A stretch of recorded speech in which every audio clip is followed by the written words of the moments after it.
I think for me, one of the greatest benefits of living off the grid is living free and clear of heavy cell phone tower bombardment, energetic electromagnetic pollution. It's not easy living off the grid. It's not easy going through the whole YouTube AdSense problem, being that's a great source of my income. So I'm not able to really project forward very far. It's really just month to month. But really, is it worth it? Absolutely. There's a lot of benefits, I think, physically, from living in a space that's energetically clear. By the way, it's just a random picture from Google Images. It pretty much just represents a sense of peace. I'm off the grid, but I'm also a little closer to some main roads. So there's a lot of traffic noise, and it has to do with where I've positioned where I'm currently residing, the shed that I'm currently residing in. So I'm a sensitive person. I pick up on the big trucks that are going up the hill. Vroom, vroom, vroom. But you know what? I'm going to evolve hopefully in the next few years to maybe, another spot on this land. And sometimes it's not easy to be isolated, so a lot of people they stay in the city. But you know what concerns me, not just the direction that our world's going in, it's cancer rates. It seems that cancer rates are exploding, and I don't think that they're adding in factors like cell phones in the next topic or area of conversation with smart meters. Not to mention the fact that there are some cases of smart meters causing real fires in the grid, not only in the United States, but in Europe. And so to be able to live for the moment in time off of the power generated from the sun, it goes into my 400 watts of solar. I only have a few batteries, really. So I have enough power to run my things during the day, and with some batteries, for a period during the night and early morning, like right now before the sun comes up, all on battery reserve.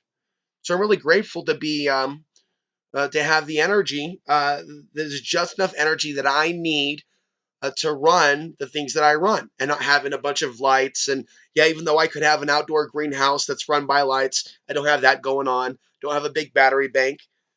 I live simply, but I don't need a smart meter.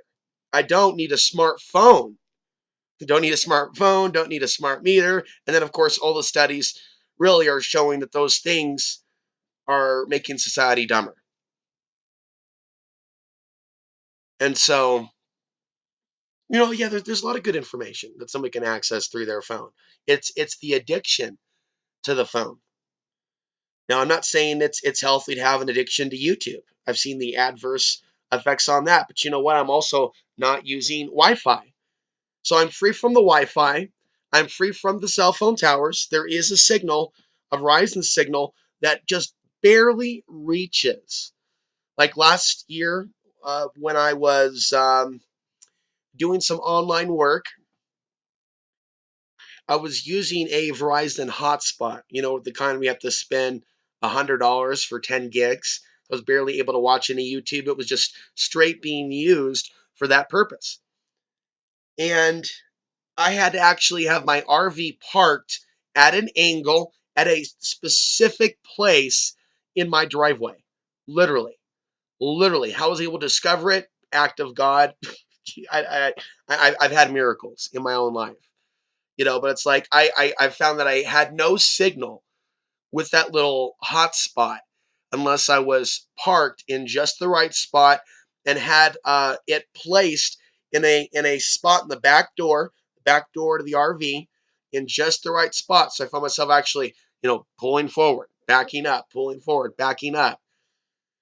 So I was able to maintain my online job, which provided that much needed income to make the land payments, so on and so forth. When my YouTube AdSense has never really been all that much. It was really good for a while to have that stability. So Before I had satellite, that's what I used, was the Verizon. And ultimately, now I'm on satellite. And satellite isn't, it's wired directly in with an Ethernet cord. Otherwise, if there are multiple computers, for example, other people using this network, we would have to have something like a Wi-Fi network set up. And there's multiple studies about, the damage that it does. And it's interesting because you look at a place like Portland, Oregon, and there might be a place that's just like, and it might be just like where you are, if you're in an urban area. So we have all this free Wi-Fi everywhere, and you go in the library and that's great. They have free Wi-Fi and it's super, super strong, super, super fast. Upload like 2 gigs in like 5 minutes. Wow. But you also look around, at least I have. You know what I saw in Portland? A lot of people talking to themselves, a lot of crazy. And a place like Portland has a lot of different artificial signals from the grid that are not based or aligned with nature. Not at all. Not in any way, shape, or form aligned with nature. In fact, that grid, those cell phone towers, and competing for space as they reach towards the sky in this modern transhumanistic Tower of Babel. Yes, yes, that almost seems on the verge of collapse at times. I think a lot of things have shifted, by the way, since this last eclipse of the 21st of August, 2017. I think that we felt the effects for months coming right up on it. I wasn't even aware of it until we got up close. We're like, whoa, I'm feeling something deep here. Something profound is about to happen. And I'm talking about it. Boom, lost my job at 2.5 years. A lot of the money that came from the other job came from Google AdSense. And with the adpocalypse, I even predicted there would be layoffs. And I've actually read other articles, not yet on video, but I've read them in my own private time, about layoffs in the arena of digital journalism. There's a lot of people that have been losing their jobs in this year of 2017 because the money, the advertising revenue, it just wasn't there. Now, of course, the Dow was above 23,000. People are also saying that that's a sign of some negative things on the horizon. That's going to hurt those of us in the independent media even more. But I'm already off topic.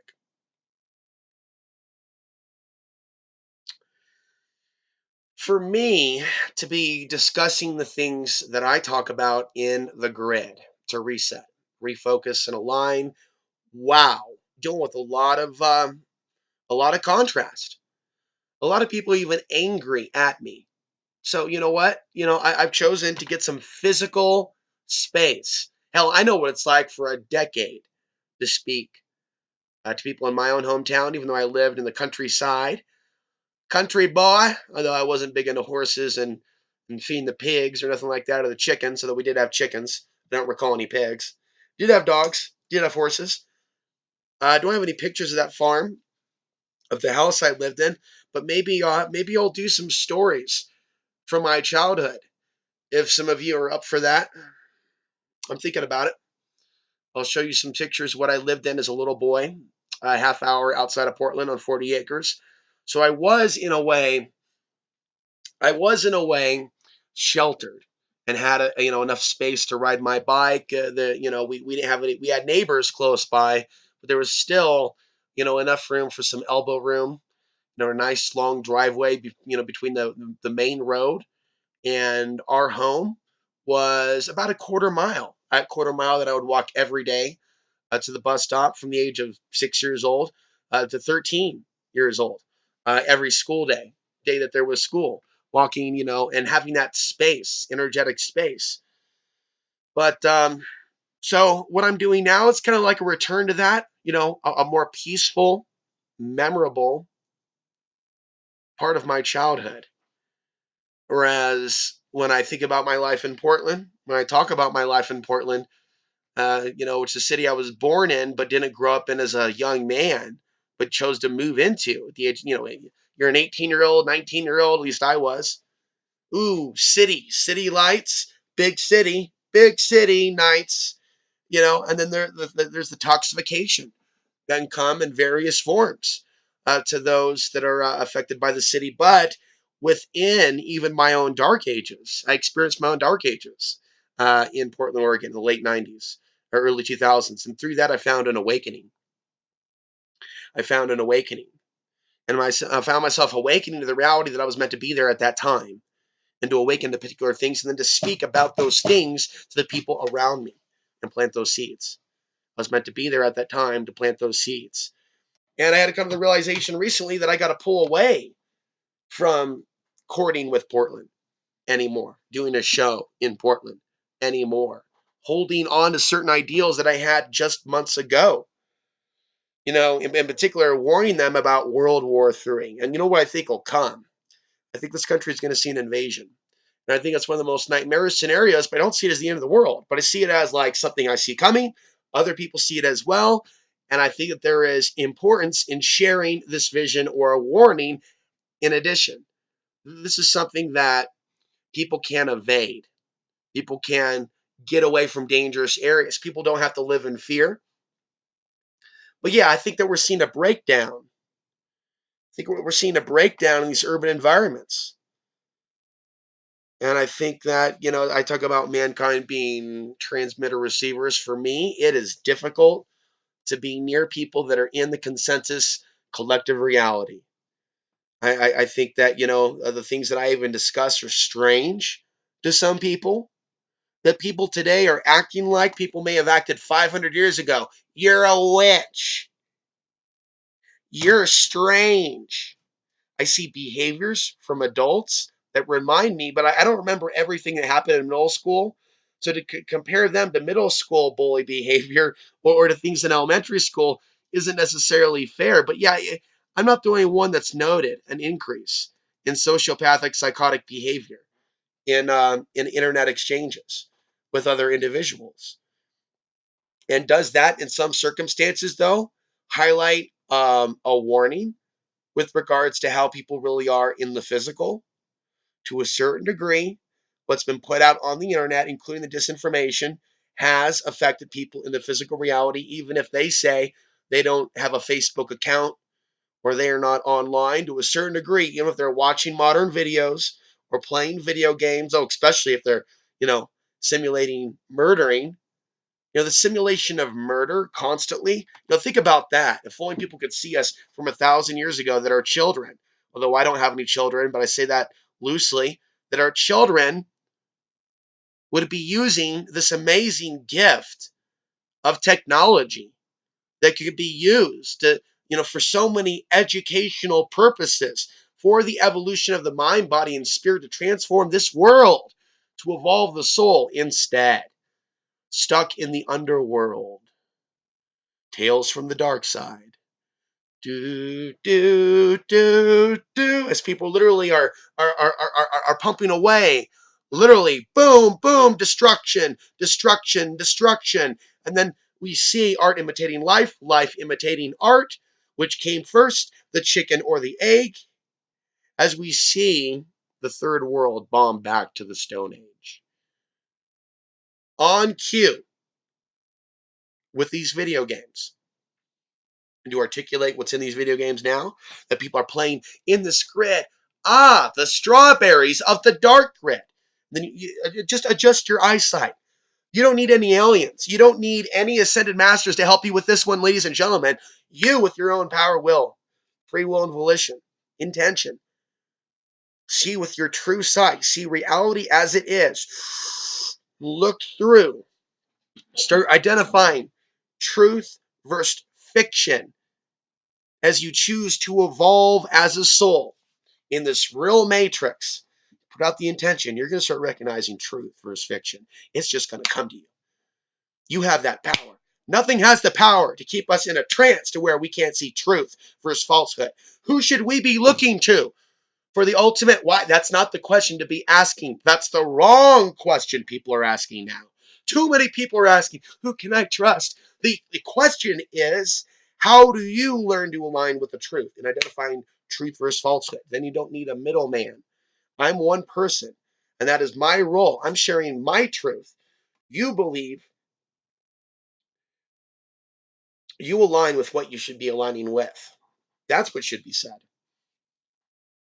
There are people that may have their followers, but the purpose of sharing the truth is to share the truth, not to attract followers. Know your own truth, and the truth will set you free. I do believe this, and I live by this. And I have put up those videos before, and I said I don't listen to anybody else in the alternative media. I meant that. Now, I did fall back on watching certain people in the alternative media, and it's hard not to as I analyze their sickness. And I feel like a psychologist, honestly. Not so much an exorcist, but I do am looking at this from a spiritual perspective. And some of these people is having their spirits or minds hijacked by malevolent forces that they think are actually from the light or from God, that come in the form of their own religious deities and preferences. They don't realize how their egos have been entrapped and how they're being really used as vessels. That's why they have 500,000 subscribers. That's why they're in the position to reach so many, because so many are courted by them to the dark grid. And that's what a lot of people don't see. That's what I see in spirit with a lot of these people that are masquerading as spiritual teachers, that are masquerading as truthers in the alternative media. It's difficult to not speak of this.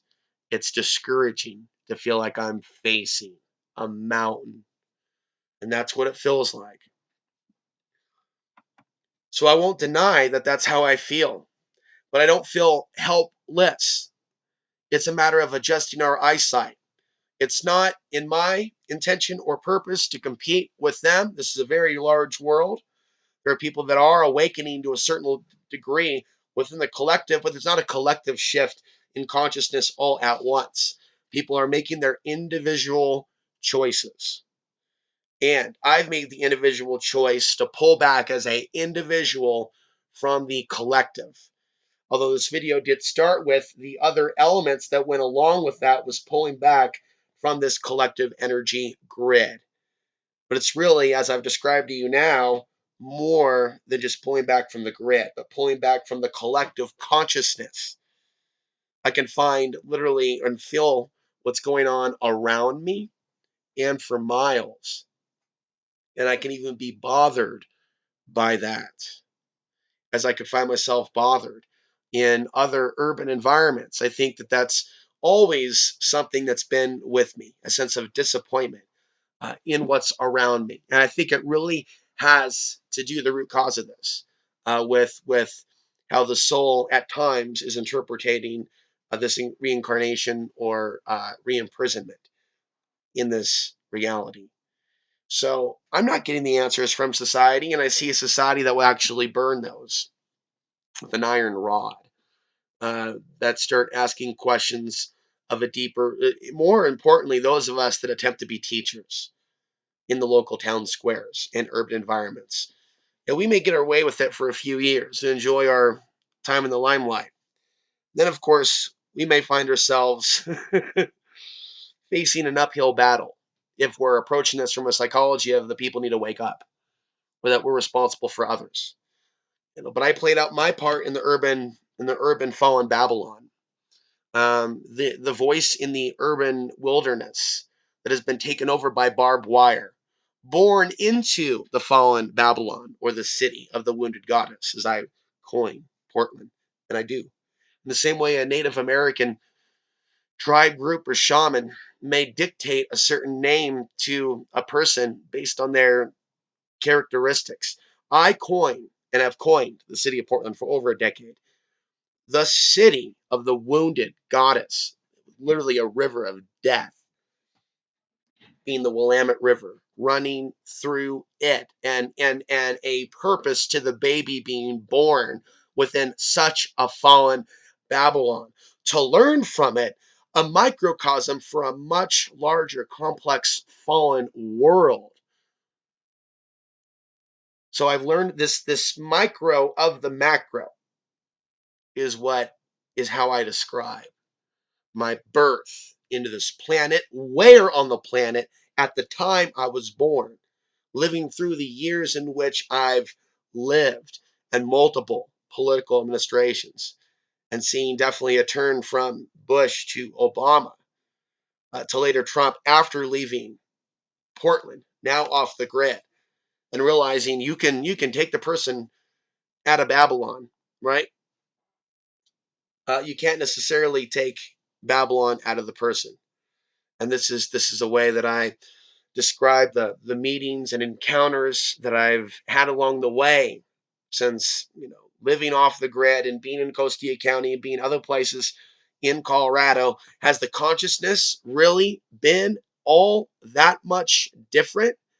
In some cases, in some cases, I've seen Portland is more conscious, and that is something to be concerned about. Just because there's trees and there's beautiful deer crossing, it doesn't mean that in the raw of nature, in the modern Americana, there is love and appreciation for things from the Creator. There is a strange, dark war going on in the forests of the modern Americana. And it's a battle within the soul of some of these people that are alive today everywhere. So many people are going through this.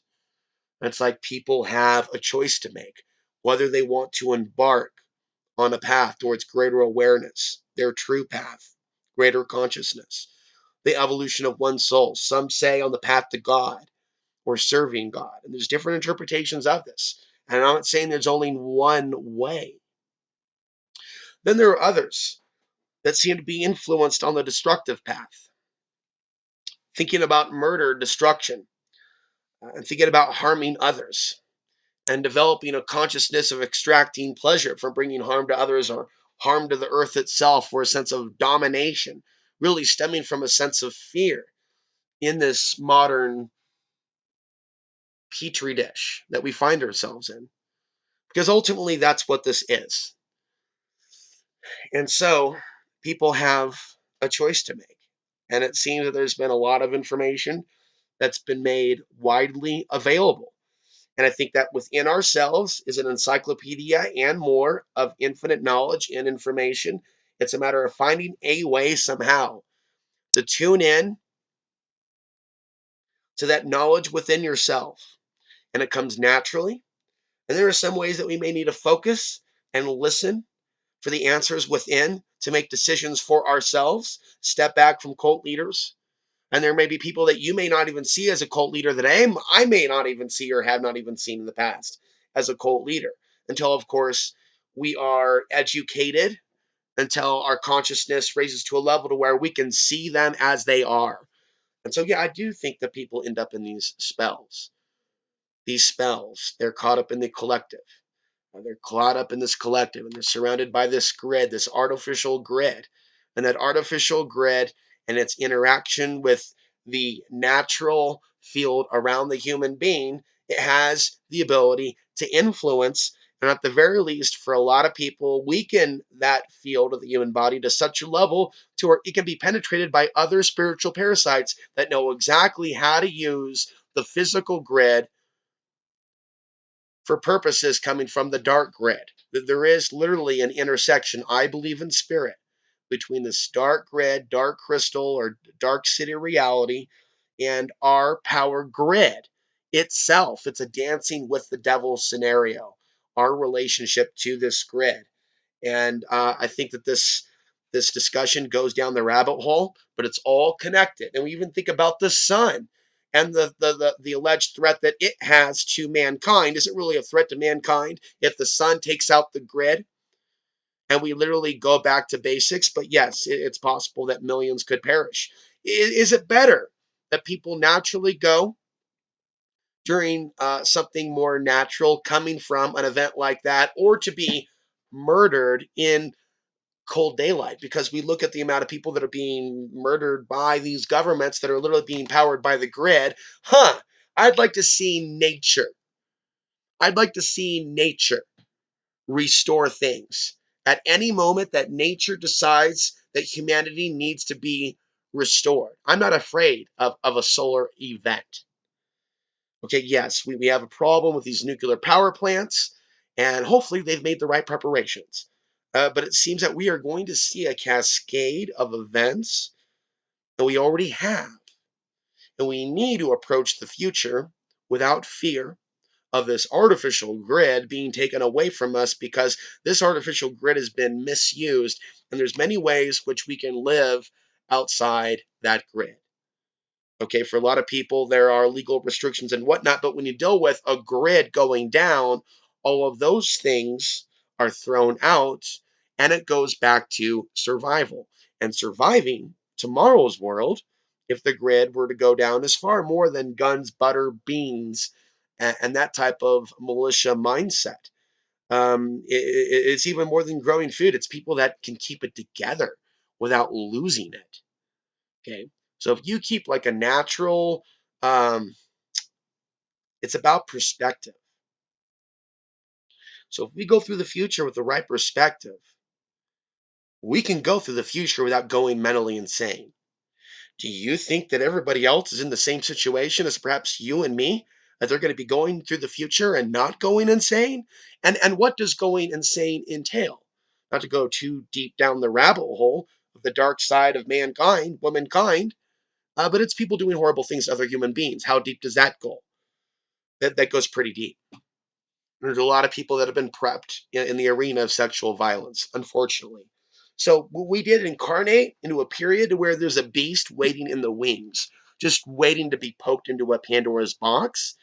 This isn't really comfortable information to share, but yes, with regards to women's safety in urban areas, I think you can connect the dots for yourself. Society is heading towards something it's not prepared for, but yet it seems that we're blessed with information that we can even talk about this before it happens, alert people, right? And then now there's scientific information.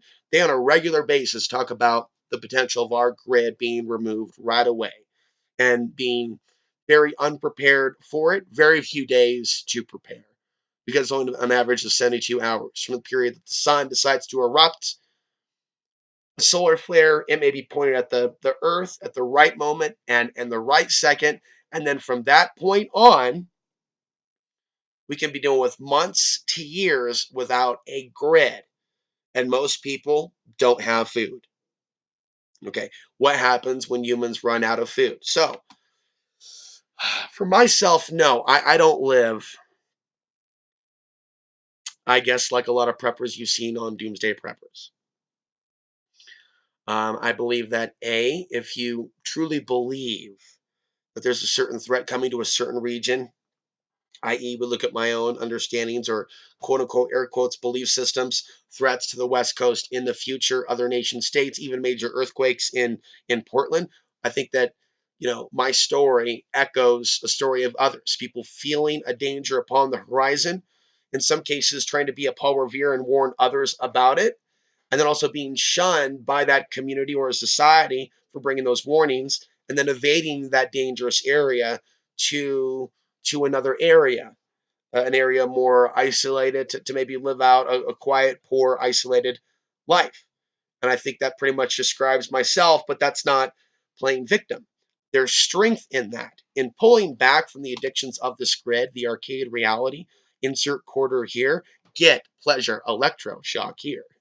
It sounds like a joke, but isn't there already a transhumanistic reality going on with the power grid bringing so much entertainment from someone, their smartphone, the nightclub, and just the reality and the materialism of all of that in their homes and their fancy cars? They don't necessarily need to have a microchip. There's a lot of people out there doing this, dark prophecy end times thing, mark of the beast.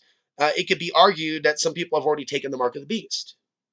It could be argued that even some people that are speaking against the New World Order in a biblical tongue, that they're already serving the Antichrist now by doing PR for politicians. Okay, that's me. That's my perspective. That's my perspective. That's me on what other people are doing out there that speak with a biblical tongue, but are actually serving the Antichrist system. I shake my head at what they're doing. Their souls are the ones that are going to hurt from them misusing biblical scripture to promote Antichrist figures. You know exactly what I'm talking about. See, I think some people are hiding behind the Bible because they're scared. This isn't Judge Christian's hour. That's not what I'm talking about. I'm talking about people that are not living up to the teachings of Jesus, that run to the Bible and hide behind the Bible to galvanize Christians that may actually believe in the Bible so that they can have their support. That makes them human beings that could be used by archons. They can hide behind any religion. They can even hide behind exposing the archons themselves and being, a spiritual guru, right? But if they're just using words, terms, definitions to catapult the masses, oh, they're up to no good. And spiritually, they're going to pay. I didn't say they're going to burn in hell, in a physical fire. I think that ultimately, those souls that serve the archonic agenda, they're going to keep coming back to these type of Earth-like planets that are in a fallen state. I think that there are different versions of the fallen state reality. And I think that there are some that are lower, but there's far more what we would call cannibalism going on. And maybe even scenarios where humans are more of a prey like creature of other forms of creatures. Yeah, yeah, there could be a humanoid like reality to where humans live like mice that suffer from, oh, I don't know, going out looking for food and, oh, it's a human trap. Oh, I'm going to grab this piece of cheese or micro hamburger or whatever meat. Wham! Broken arm, sliced in two, happening to families on a regular basis. Then, boom, these massive reptilians come out and eat and rape us in that parallel dimension. Sure, that can be another kind of a hell. That to some people that just got out of there, they come up here, they're like, whoa, this is heaven. Whoa, we can just sit here and just like breathe the air and not be like hunted or not be like screaming like, this H.R. Geiger pit of double alien headed craziness, you know? Now, there could be higher levels of physical, Earth like, humanoid realities where people also have sex, where people also have babies, where people also have children, but there aren't never ending wars going on. I mean, never forbid. Not only is there not this massive cannibalization problem going on where we're not prey, we may also then not be using animals to such a larger extent as prey for our agenda and our food. So obviously, in that type of a higher world, there would be less eating of animals. I don't know if it would totally be vegan. I do eat meat. But yeah, I can look at this from a higher perspective and see how the slaughter and pain that we bring to animals in this world isn't going on in that world. And as a result, other things are in balance. Of course, in that world, there isn't like ongoing silence about a never ending genocide of countries like Afghanistan, Iraq, or others because it's not happening. There isn't such a illusions of separation program going on. Now, I want to know how that golden ticket in this scene from Charlie and the Chocolate Factory, how I can get that golden ticket and get on that shuttle after this lifetime if I'm still going to be in a humanoid form. We're still going to be in this shifting reality. I'm not going to be stuck in this type of an Earth ghetto. It's just turned into a ghetto. I mean, it's spreading. Talking about AI spreading. Oh my God, something's gonna. And so when that solar event kicks off, it's going to be at the right time. But I cannot weigh out that the solar event that's coming isn't also going to activate, just like it has the power to activate viruses. That's right. There's a link between solar flares, solar maximums, these cycles, and diseases breaking out, mutations. Go back and look at 1918 as well as World War I and the solar cycle. It's all connected. It's all connected. Also, the effects of the solar minimum on diseases, on food crops, the lack of food crops, and thus that kicking off diseases.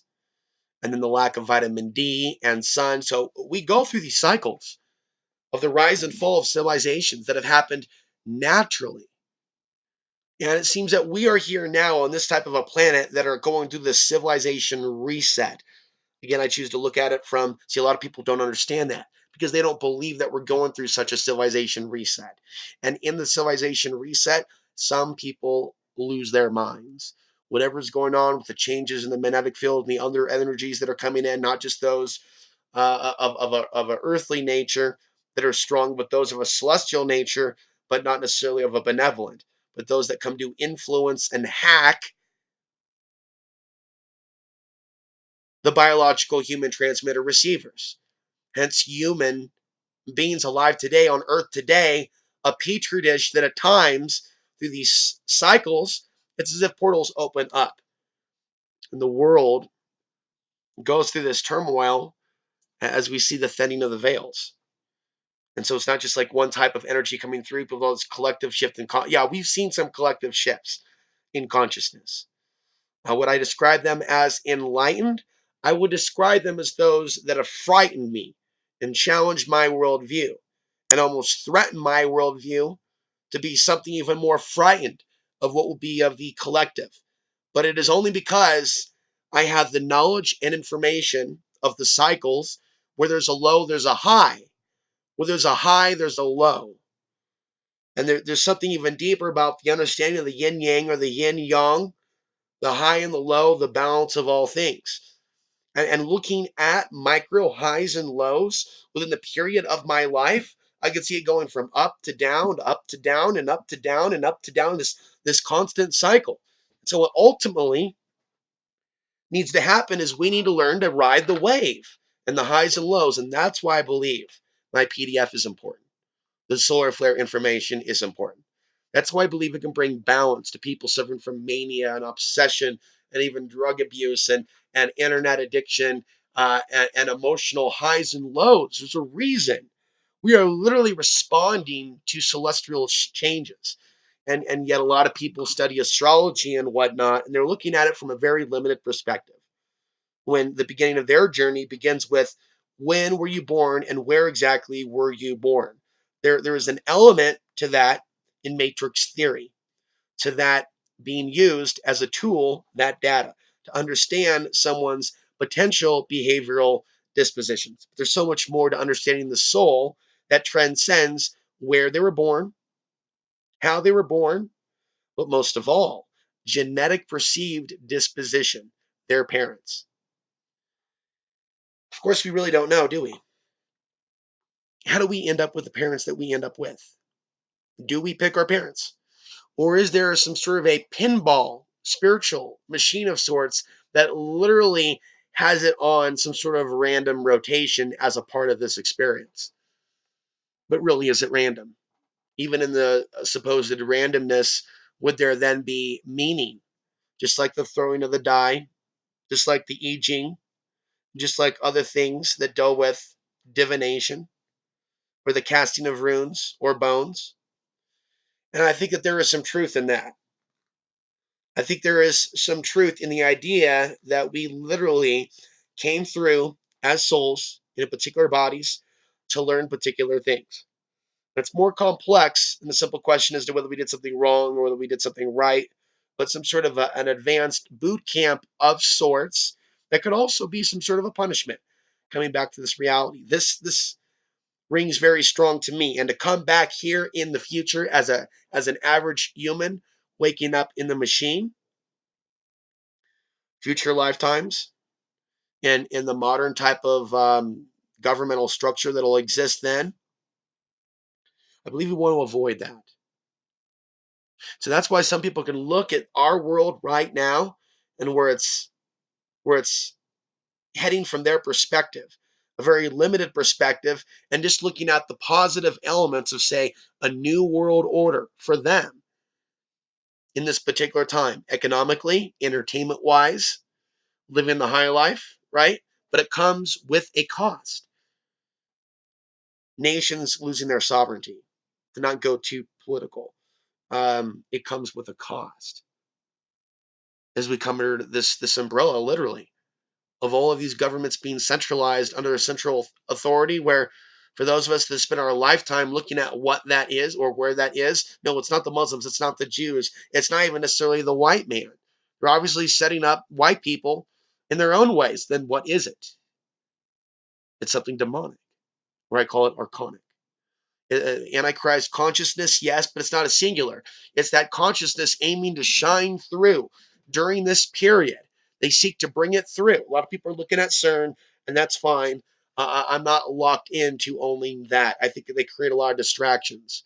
I'm not saying that is one, but I'm saying to certainly only look at CERN is not to look at the truth of how they're really bringing in the anti. No, no, no. That's taking away responsibility and just blame it on some scientists. They can bring in this antichrist consciousness by getting a lot of people to think about hate and killing and hurting people based on their DNA, and also by putting some of us in fear, putting the fear of persecution into people that were born, that something could happen to them. And that really should be a God shot to those people that are being targeted, to be afraid and keep their mouth shut, to keep their mouth shut, to keep their mouth shut and not be a part of this awakening. I've answered my call in a world where I've seen that few have answered their call because they're afraid. So they continue to live in suffering of the beast. And some say that they have faith in God. In some cases, from some of the religious, I don't sense a true faith in the Almighty Creator. And maybe it is because they don't really have the faith, but they've been playing along the entire time, because that's all that I can come to understand. They're bowing down to something they're afraid of. That's why it's not the true God for so many of them. They're bowing down in fear. They're running to a book in fear. There's some people, by the way, that love running around the YouTube comment section, literally threatening people's lives in the name of Yahweh. Like, Yahweh's coming back to kill a bunch of you, and I'm just letting you know. Ah, damn you. Ah, I got a sword here. Ah. Yeah, real godly. And just like this behavior in this incarnation that we've seen from people over the internet, that's really just accelerated, at least for me, a confirmation that there's some sort of a mind hijack taking place. This is not normal. No, I don't believe what other humans believe. It's always been this way. People have always been. No, we haven't had actual internet addicts like that we do now, that are interacting with technology and acting as if they're becoming animated, possessed, overly influenced, that their higher consciousness is checking out and something else is checking in. This is a fairly new technology. We can use it for good. It's also being very much used by the dark grid to shape reality and take us to the next level. And many people are living in a virtual reality.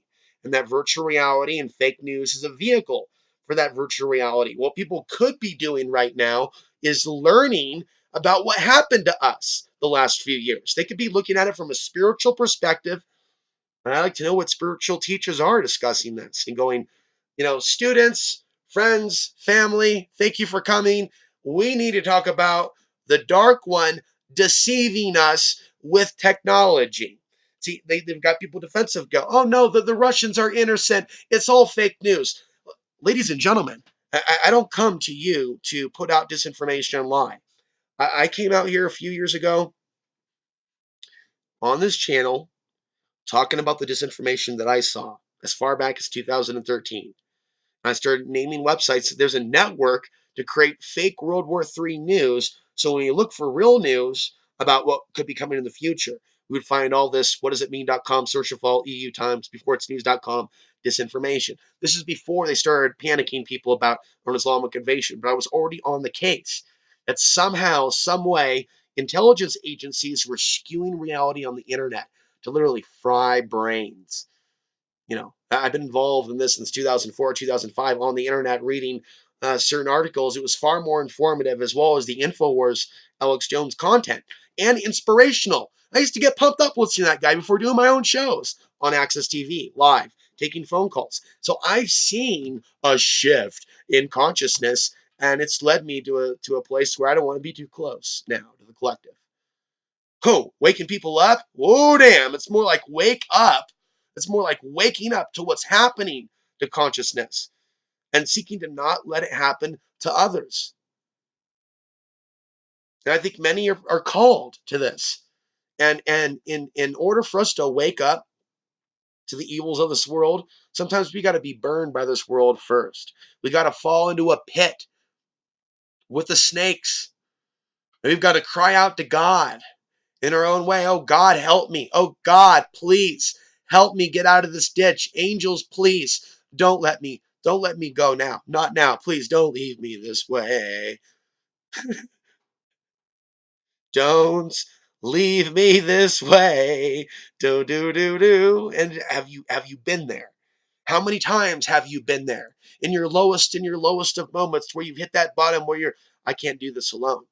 And you understand though that power and strength is within you that you're trying to find. You're not just trying to find some miracle to go, yes, I'm going to answer your call. I just happen to be in the office at the moment. It's God returning your call. Here, let me just help you out.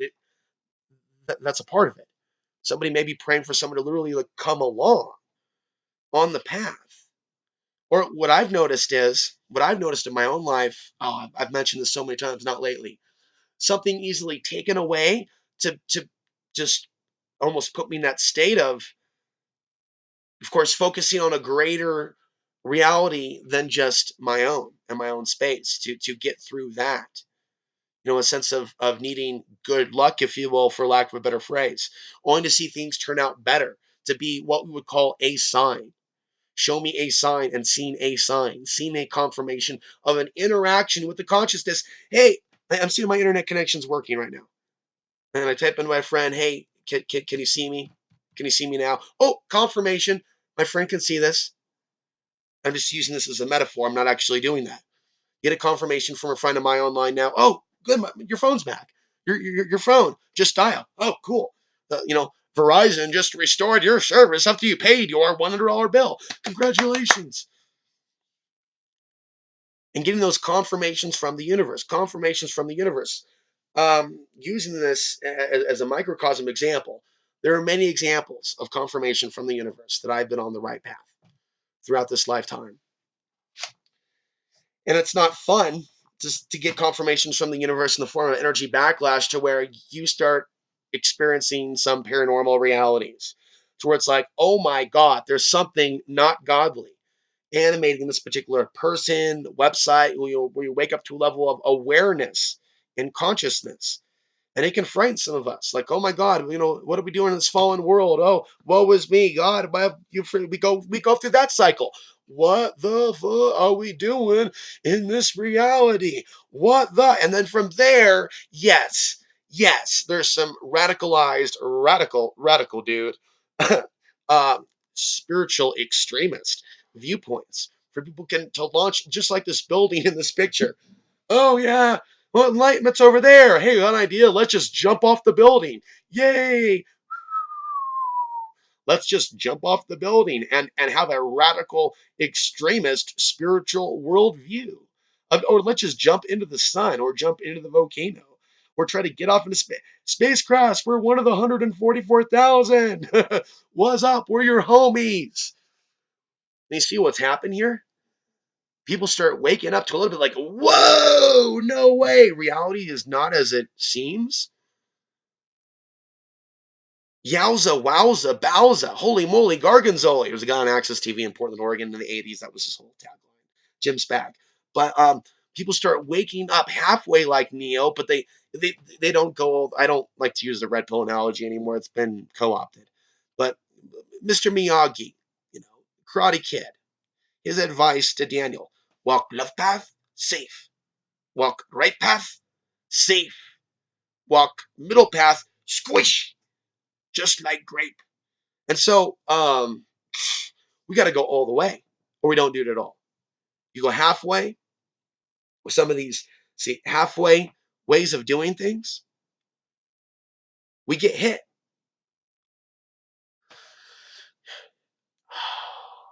Myself, I had to wake up to that. Okay, you can't be sitting there in Babylon exposing the dark grid while entangling yourself with the dark grid and money that comes in some cases from those entangled in the dark grid or being a slave to the dark grid's rules. I got a job and I'm doing it now. Only in a fallen world would humanoids think that it's their job to tell others what their job is. This world is so fallen Most people don't even realize it's fallen. Because as far as they understand, because their memory's been wiped, it's the only world they've ever known. In my heart, this is not the only world I've ever known. Hell no. No. There are worlds in which there's greater harmony between man and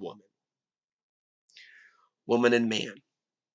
And their love for each other is far greater than anything any attempted mind control could do. The very fact that you and I woke up in this reality and this is going on should be like a God shot to us. Wait a minute. What led to us waking up here in this humanoid animal form? Are you serious? Are you serious? Yes, Paul Begley. I'm serious. We're here, buddy. We're here.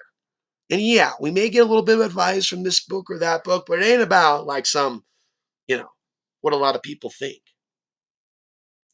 People really got to have that internal wake up call within. Going back to the crying out to God, that's only part of it. They've got to then find the strength, not just be humble. It's a yin and a yang again. The willingness to be on the knees and the strength to rise. I've never said that before. The willingness to get on your knees and the strength to rise. Both of those take strength. Both of those take focus. Both of those on a physical sense are opposites. Lowering down, also touching the ground, balance, heaven and earth, and then standing up forward, connection with heaven. Heaven and earth and heaven, masculine, feminine, masculine, balance of the left and the right and the left. And there's a lot of people that have been thrown out of balance. They're kneeling to the wrong forces. They're standing up for the wrong causes. People need to realign and mindfully destroy those old systems. I don't mean people or property, but belief systems, while mindfully creating that which is new as we go through these cycles and the rise and the fall. The rise and the fall of civilization. Are we still rising or are we still falling? So yeah, just like the story of the woman who has to find the strength to lift the car. That's what I'm going to leave you with now. As we seek to find the strength to lift the car over our child, that level of focus, that level of desperation, from an oh God perspective, give me the strength to, like, God, give me the strength. Give me the strength to lift the car. God, I can't do this without you. But you're the one. I'm the one. We got to get down there in that squatting position and hold on to it because that car's not going to levitate. Who knows? People maybe have had those miracles, but for as far as I know, we have to actually do the groundwork to lift the car up. And in this life, or there are so many that wish to mislead us, we should ask the Creator for the strength to have the appropriate sight, to see reality as it is, to see through the fog. Yesterday there was heavy geoengineering, and it looks like there is heavy activity today. And I had the foresight, instead of panic, to stay inside and keep my window shut. As I look on the horizon, I can see more of it. But ultimately, there is a hierarchy,